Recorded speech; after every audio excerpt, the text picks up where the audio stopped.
pouvoir dire ce matin. Non, j'ai un message, mais... Non, j'ai un message, mais je ne sais pas comment l'aborder en fait. Alors, je vous donne le titre. C'est Quand Dieu choisit de nous arrêter. C'est le titre. Et on va lire un passage dans le livre de Daniel.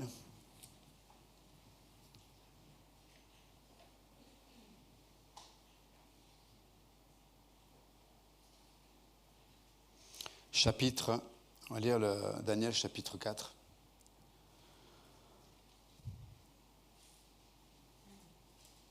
On ne va pas tout lire, mais verset 1. Nebuchadnezzar, roi, à tous les peuples, aux nations, aux hommes de toute langue qui habitent sur toute la terre.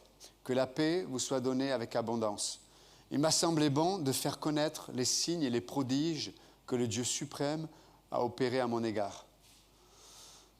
C'est intéressant, quels sont ces prodiges? Que ces signes sont grands, que ces prodiges sont puissants. Son règne est un règne éternel et sa domination subsiste de génération en génération. Moi, Nebuchadnezzar, je vivais tranquille dans ma maison et heureux dans mon palais. Et là, il va expliquer un peu ce qui va se passer. Mais ce qui est intéressant dans Daniel chapitre 4, c'est de voir un peu ce qui va amener cet homme, Nebuchadnezzar, ce monarque qui est puissant et qui gouverne sur Babylone et puis tout ce que Babylone a conquis. Mais c'est intéressant de voir qu'est-ce qui fait qu'il va avoir cette confession de foi qu'on vient de lire. Et si vous lisez le chapitre 4, ce qui est très, très intéressant, c'est d'abord il commence, il dit « Ok, voilà où j'en étais dans ma vie. J'étais heureux, j'étais tranquille, quelque part j'avais accompli, ou j'étais arrivé à un standing dans ma vie personnelle, sociale, militaire, politique. Je suis arrivé à un point où, quelque part, j'ai atteint mon objectif. Donc, j'étais heureux et tranquille. Et puis là, Dieu va amener une vision qui va troubler Nebuchadnezzar. Et comme d'habitude, vous connaissez ce qui s'était passé précédemment. C'est que chaque fois, il a une vision, chaque fois, Dieu lui parle. Mais Dieu va se servir des Hébreux qui avaient été déportés depuis Israël pour répondre à cette problématique. Donc, il reçoit une vision, il voit un arbre, et puis cet arbre est coupé. Les oiseaux et les animaux qui étaient protégés par cet arbre vont partir. Et il va rester que le tronc et la racine. Ça veut dire que l'arbre va être vivant. Et là, il est troublé. Il dit, mais c'est quoi? Qu'est-ce que ça signifie, ça? Et puis, il va demander à ses astrologues, à ses sages, etc. Mais encore une fois, c'est Daniel qui va lui donner l'explication. Et l'explication que Daniel va lui donner, c'est comme... je me mets à la place de Daniel. Des fois, il y a des gens qui viennent me voir en tant que pasteur et ils me posent des questions. Et moi, je pose une question. Je dis, est-ce que tu veux entendre ce que tu aimerais que je te dise ou est-ce que tu voudrais que je te dise la vérité? Parce qu'il faut que les gens aient envie d'entendre la vérité aussi. Et là, Daniel va dire la vérité à Nebuchadnezzar, et la vérité va être défiante parce qu'il dit cet arbre. Encore une fois, les historiens ont connu que Nebuchadnezzar était passionné par les arbres. Il avait fait un jardin suspendu à Babylone, etc. Et là, l'arbre, ça le représente lui. Et là, Daniel lui dit, mais cet arbre magnifique qui atteint le ciel, il va être coupé, c'est toi. Tu vas... Du jour au lendemain, enfin ça va prendre une année, mais du jour au lendemain, tu vas être rejeté par tes serviteurs et tu vas être au milieu des animaux, même tu vas être toi-même, tu vas devenir même un animal. Waouh! Donc là, il a la réponse de sa vision. Et puis, il continue sa vie tranquille, heureux. Puis au bout d'un an, du jour au lendemain, sa vie bascule. Tu sais, c'est comme... Dieu l'a prévenu, Dieu l'a préparé, et puis à un moment donné, la chose va arriver. Dieu, permet des fois dans nos vies les moyens de nous arrêter. Des fois, on est tranquille, on est heureux d'une certaine façon, mais la parole de Dieu, le travail du Paraklétos va nous troubler. Tu sais, c'est comme, il y a quelque chose dans ma vie qui fait que je ne peux pas confesser le Dieu des cieux. Il y a quelque chose dans ma vie qui fait que je ne peux pas croire Dieu dans tel domaine de ma vie. Et c'est comme, je vis, en tant que croyant, je parle, mais je peux vivre ma vie, mais il y a des domaines de mon existence où je ne veux pas fléchir le genou. Il y a des domaines de ma vie où je ne veux pas adorer Dieu. Il y a des domaines de ma vie où je ne vois pas même Dieu. Et il arrive que Dieu planifie de nous arrêter. Et il va faire ça avec Nebuchadnezzar. Il va l'arrêter. Il va l'arrêter. Et vous savez, le psalmiste nous dit, mais arrêtez, sachez que je suis Dieu, le psaume 46, vous vous souvenez. Mais là, c'est Dieu qui nous demande de nous arrêter. Dans ce passage, on n'en est pas là. C'est Dieu qui choisit un moment de nous arrêter. Nous arrêter. Vous avez remarqué à quel point on peut vivre notre vie, laisser le temps passer et ne pas être conscient de Dieu, ne pas avoir cette touche, cette relation, ce regard, cette attente, cette adoration dans notre intimité. On est tellement des fois pris par le rythme de la vie, le rythme de notre emploi du temps, le rythme de ce qui nous semble tellement important. Et quelque part, bien que nous ayons connaissance de la vérité, bien que peut-être on peut écouter de la louange, on peut lire notre Bible, on peut pratiquer la vie chrétienne, mais au fond de nous-mêmes, on garde notre vie. Au fond de nous-mêmes, on est encore le maître de toutes choses.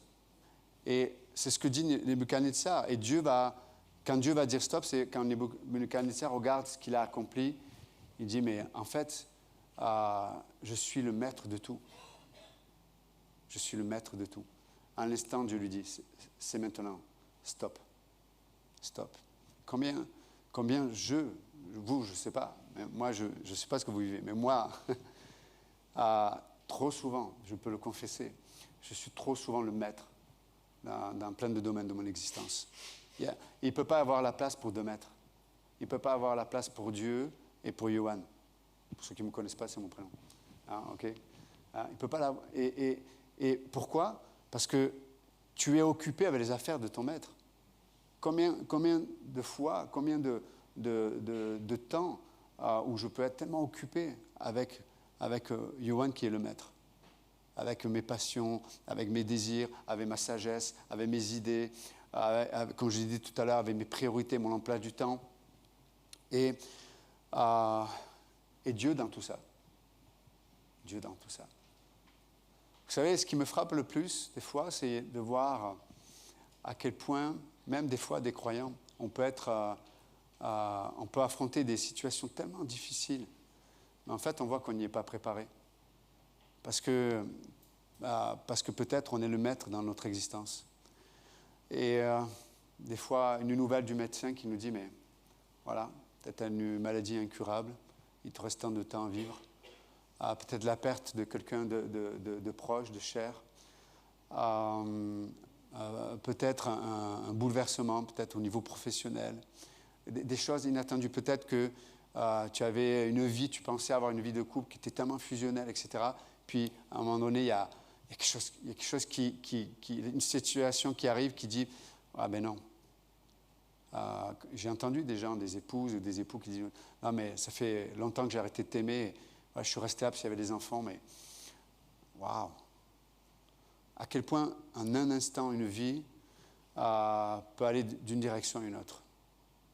Et on peut voir que quand Dieu domine dans notre cœur, dans nos pensées, quand on a cette foi simple d'un enfant, mais qui est focalisée sur la pensée du Maître, sur le cœur du Maître. Je parle de Jésus-Christ là. Et de lui parler, de l'écouter, d'être dirigé par lui, d'être malléable entre ses mains. Et quand on est malléable dans les mains de Dieu, des fois, il nous amène pas forcément là où on voudrait aller. Quand on est malléable dans les mains de Dieu, il nous amène à prendre des décisions qui ne sont pas forcément évidentes des fois. Et vous savez, Dieu nous place toujours à un endroit où pour avancer ou pour prendre des décisions, on va avoir exclusivement besoin de lui. Il ne nous amène pas à un endroit où on va être capable de fonctionner sans lui. Non. Dieu nous place toujours à un endroit où on va avoir encore plus besoin de sa portion, de son intervention, de sa sagesse, de son esprit, de son amour, de sa grâce et de sa force. Nebuchadnezzar, il était heureux et tranquille. Hey, waouh, j'ai accompli, tout va bien. Et Dieu dit, tout va bien, t'es sûr? Je ne crois pas. Tu es le Dieu de ta vie. Tu es le maître de ton royaume. Et on peut voir, si on lit ensemble, on regarde ce que Daniel, quand il va expliquer la vision à Nebuchadnezzar, il va lui dire quelque chose. Il va lui dire, voilà ce que Dieu a projeté, mais Dieu, dans sa grâce, te donne les moyens. Dieu n'a pas encore arrêté la chose, dans le sens que Dieu va te montrer une voie, un chemin qui peut-être peut te faire éviter cette expérience-là. Et regardez ce que Daniel dit à Nebuchadnezzar. Verset, je vais vous le dire. On va lire verset 25. Vous êtes toujours avec moi, ça va? Ok, vous aimez bien. Certains se disent, tiens, pourquoi je suis venu aujourd'hui? Ce sujet. Ok. Verset 25. Après l'explication de la vision.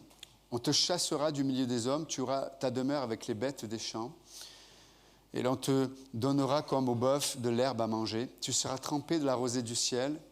Donc tout ça, il lui explique en fait que tout ce qui aujourd'hui fait ta sécurité va t'être enlevé. Le toit qui te protège de la nature va t'être enlevé. Ton raisonnement qui te permet et ta conscience qui te permet d'être différent des animaux va être enlevé. Tes relations vont être enlevées. Waouh, c'est violent quand même. Il dit, tu seras trempé de la rosée du ciel et 7 ans passeront sur toi jusqu'à que tu saches que le Très-Haut domine sur le règne des hommes et qu'il le donne à qui lui plaît. L'ordre de laisser le tronc où se trouvent les racines de l'arbre signifie que ton royaume te restera quand tu reconnaîtras que celui qui domine est dans les cieux. C'est pourquoi, ô roi, puisse mon conseil te plaire. Mets un terme à tes péchés en pratiquant la justice. Et voilà les péchés de Nebuchadnezzar. Il y a tes iniquités en usant de compassion envers les malheureux, et ton bonheur pourra se prolonger. Pour le dire autrement, Nebuchadnezzar, c'était quelqu'un qui était sans compassion. Il était sans miséricorde. Et s'il y a bien quelque chose qui atteint le cœur de Dieu, s'il y a bien quelque chose qui est difficile et que Dieu ne laisse pas passer, c'est lorsqu'on manque de miséricorde. Qu'on juge les autres sans miséricorde. Pourquoi? Parce que la miséricorde, ça veut dire que Dieu ne me donne pas ce que je mérite. Dieu nous appelle à le pratiquer vis-à-vis des autres aussi. Et vous savez, même Jésus va en parler dans le Nouveau Testament. Il va dire lui-même que celui qui ne fait pas miséricorde, Dieu va retenir sa miséricorde sur lui ou sur elle. Waouh, incroyable. Incroyable. Mais vous avez remarqué que quand on est égocentré, quand on règne sur notre propre vie de la mauvaise façon, il y a toujours un signe. C'est l'absence de miséricorde. On est sans miséricorde. On fonctionne avec une justice propre. Après, on a tous des personnalités qui sont diverses et variées. Mais quand on est sans miséricorde, on vit dans notre personnalité, mais pas dans notre individualité. L'individualité, c'est quoi?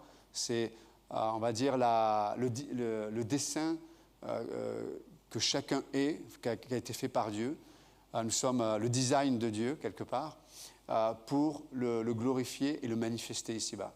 La personnalité, c'est ce qu'on a construit à travers notre éducation, notre tempérament, les expériences de la vie, mais sans connexion avec Dieu.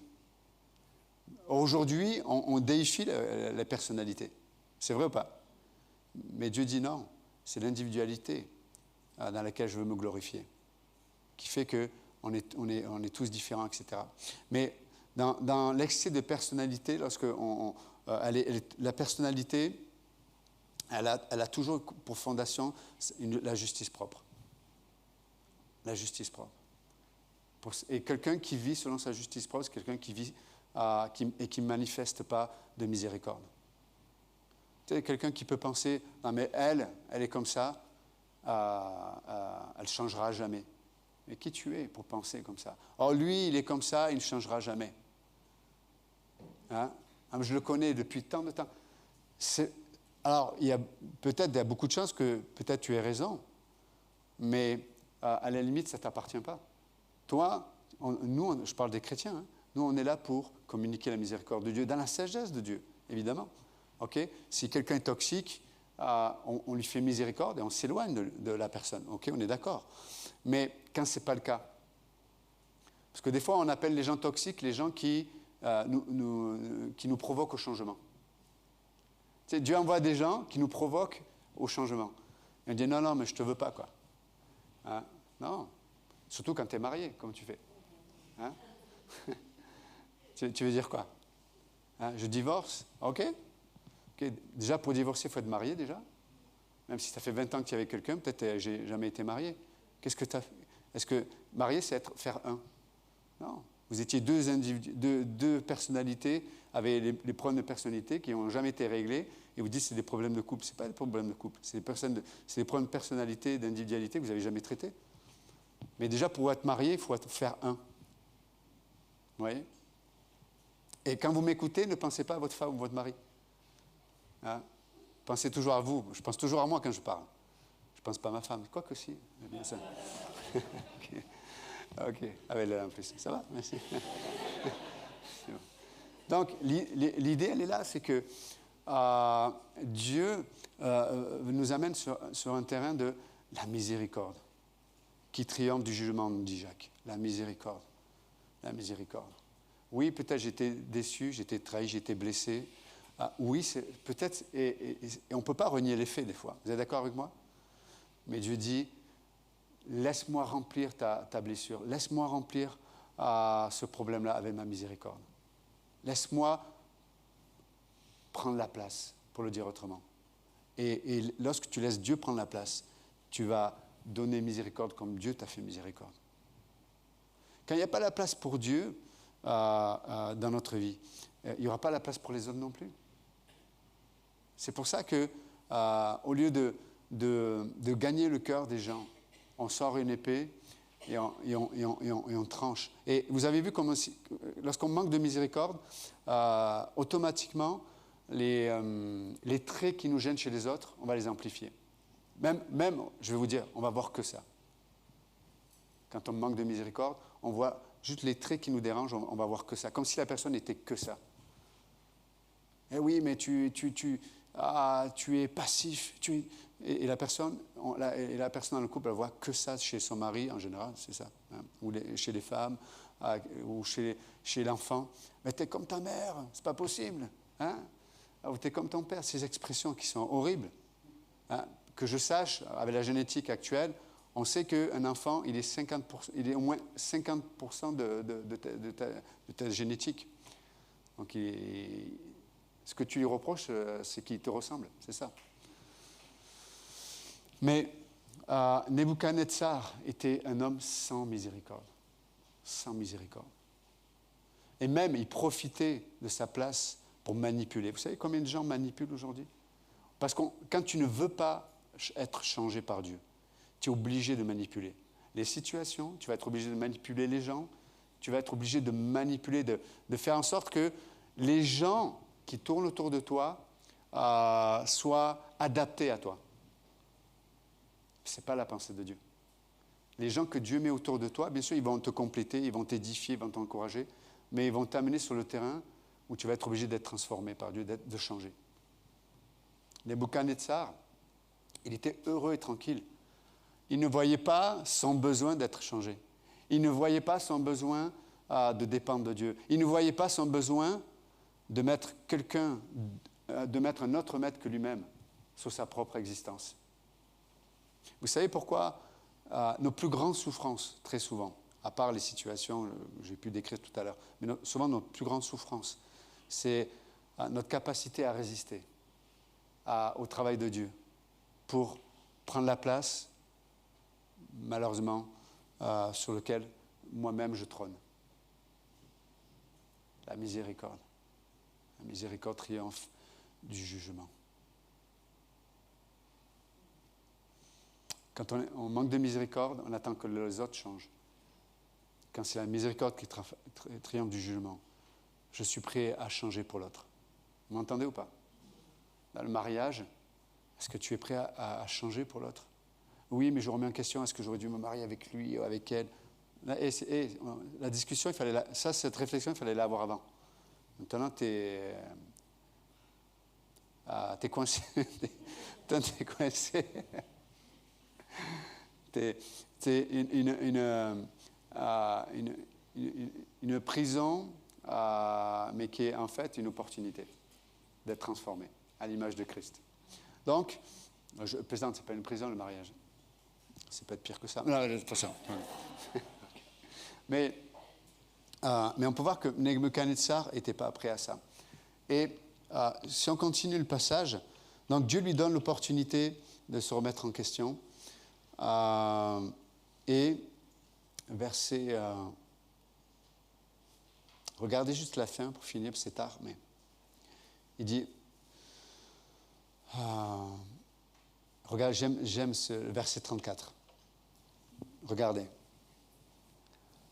Après le temps marqué, vous savez qu'il y a toujours un temps marqué par Dieu pour nous sortir des fois du process dans lequel il nous a arrêtés. Il dit, mais, verset 34, après le temps marqué, moi, Nebuchadnezzar, écoutez bien, je levai les yeux vers le ciel et la raison me revint. Et la raison me revint. Ça veut dire que la folie l'a quitté. La folie l'a quitté. Quand je levais les yeux vers le ciel. Hébreux 12, il dit quoi? Levant les yeux sur Jésus-Christ, qui est le prince et celui qui crée la foi dans nos vies. Vous êtes avec moi ou pas?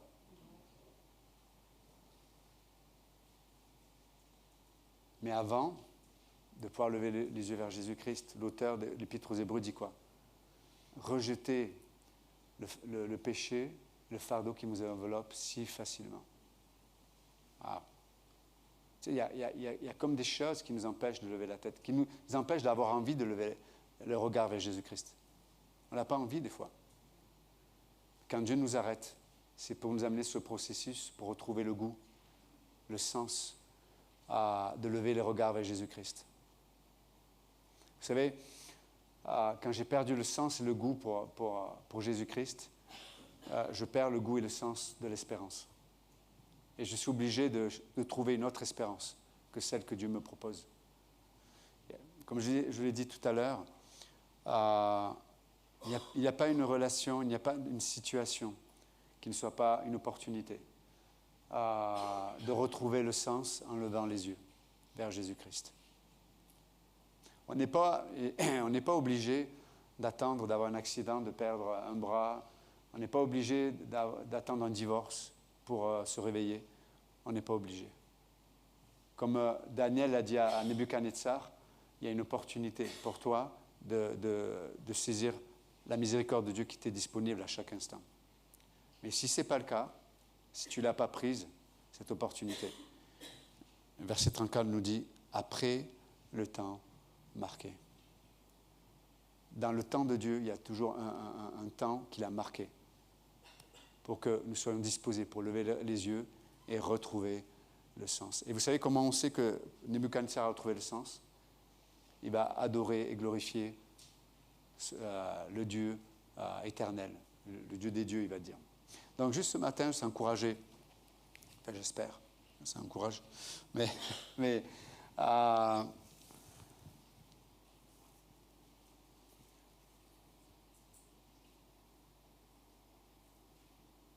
Dieu choisit des fois de nous arrêter.